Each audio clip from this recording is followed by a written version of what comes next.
آج میں آپ کو تاریخ کے اس دور میں لے جانے والا ہوں کہ آپ کی روح خوش ہو جائے گی۔ 90 کی دہائی سے لے کر 2005 اور 6 تک، جب ریڈیو اور ٹیپ ریکارڈر پر عطا اللہ، منصور ملنگی اور عزیز میاں کی قوالیاں مشہور تھیں، تو اس وقت مارکیٹ میں ان کی کیسٹیں کھڑے کھڑے بک جایا کرتی تھی۔ آپ کی ان خوبصورت یادوں کو اجاگر کرنے کے لیے آئیے میرے ساتھ مل کر اس خوبصورت فارم ہاؤس پر، جہاں ٹھنڈی ٹھنڈی ہوائیں چل رہی ہیں، آئیے وزٹ کرتے ہیں۔ اس ڈیک کی حالت سے ایسا لگتا ہے کہ کسی نے اوپر 6ٹھی منزل سے نیچے 7ویں منزل پر پھینکا ہو اور ساری آنتیں باہر آ چکی ہوں۔ یہ چھوٹا سا فارم ہاؤس، جسے ہم اپنی زبان میں کنواں بھی کہتے ہیں، یہاں بجلی ہو یا نہ ہو لیکن ہمیشہ ٹھنڈی ہوائیں چلتی رہتی ہے۔ اور یہ کنواں خاص کر ان لوگوں کے لیے بنایا گیا ہے کہ جو دھوپ کے اندر سارا دن کام کرتے ہیں، اپنا پسینہ بہاتے ہیں، تو کم از کم انہیں کھانا کھانے کے لیے یا آرام کرنے کے لیے یہ جگہ میسر ہو سکے۔ لیکن گھر میں بجلی نہ ہونے کی وجہ سے ہم جیسے ویلے لوگ بھی وہاں پہنچ جاتے ہیں، اور جہاں آ کے ایسا لگتا ہے کہ وقت رک سا گیا ہو، زندگی میں سکون آ گیا ہو۔ اگر آپ نے بھی اپنے دور میں کیسٹیں استعمال کی ہیں، کیسٹوں کا ایک بڑا مسئلہ یہ ہوتا تھا کہ جب کوئی دور پرانی الماری سے کیسٹ نکال کر لگاتے تھے تو آگے سے کہوں پہوں کی آوازیں آتی تھی،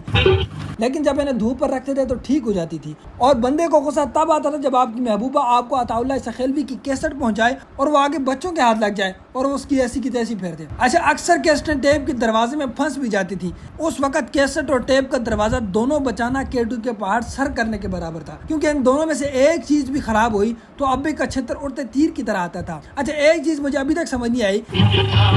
کہ جب بھی کیسٹ ٹیپ کے اندر ڈالتے تھے تو وہ پھڑک کر کے باہر پھینک دیتی تھی۔ اگر آپ نے ٹیپ ریکارڈر استعمال کیا ہے تو مجھے ضرور بتائیے گا کہ ایسا کیوں ہوتا ہے۔ ایک زمانہ تھا کہ باہر ممالک سے کوئی ریڈیو گفٹ لے کے آتا تھا تو اسے آئی فون کا درجہ دیا جاتا تھا اور پورے محلے کے بابے آپ سے خبریں پوچھتے رہتے تھے، بالکل اسی طرح سے جیسے آج کل 4 دوست آپ کے پاس آئی فون دے کے کہیں بھی بیٹھ جاتے ہیں۔ اچھا، ریڈیو کی ویلیو اس وقت بڑھ جاتی تھی جب صبح عید ہو اور پورا گھر ریڈیو کے ساتھ کان لگائے بیٹھا ہو اور پل پل کی خبریں آپ ٹرانسلیٹ کر کے انہیں سنا رہے ہو۔ میری طرح اگر آپ بھی کرکٹ کمنٹری کے شوقین تھے اور آپ نے 2009 کے ورلڈ کپ کی کمنٹری ریڈیو پر سنی تھی تو آپ کو اس بات کا بڑا اچھے سے اندازہ ہوگا کہ بارش کے بعد ریڈیو کے سگنل ڈھونڈنا کتنا مشکل ہوتا تھا۔ اور اصل مزے تو ان لوگوں کے ہوتے تھے کہ جب بارش کے بعد بجلی چلی جاتی تھی اور آپ کا ریڈیو سلوں پر چلتا تھا اور غوپ اندھیرے کے اندر سارے آپ کے آس پاس اکٹھے ہو جاتے تھے۔ پھر ٹیکنالوجی کا پہیہ اتنی تیزی سے گھوما کہ اس نے پہلے ٹیپ ریکارڈر اور پھر ریڈیو کو پیچھے کہیں دور چھوڑ دیا۔ اور وہ کہتے ہیں نا کہ اگر آپ نے کسی کو بد دعا دینی ہو تو اسے کہو کہ تم بدلتا زمانہ دیکھو، کہ چند سالوں میں زمانہ اتنا جلدی بدلا کہ ریڈیو، ٹیپ اور خط و کتابت سے بات بڑھ کر آرٹیفیشل انٹیلیجنس،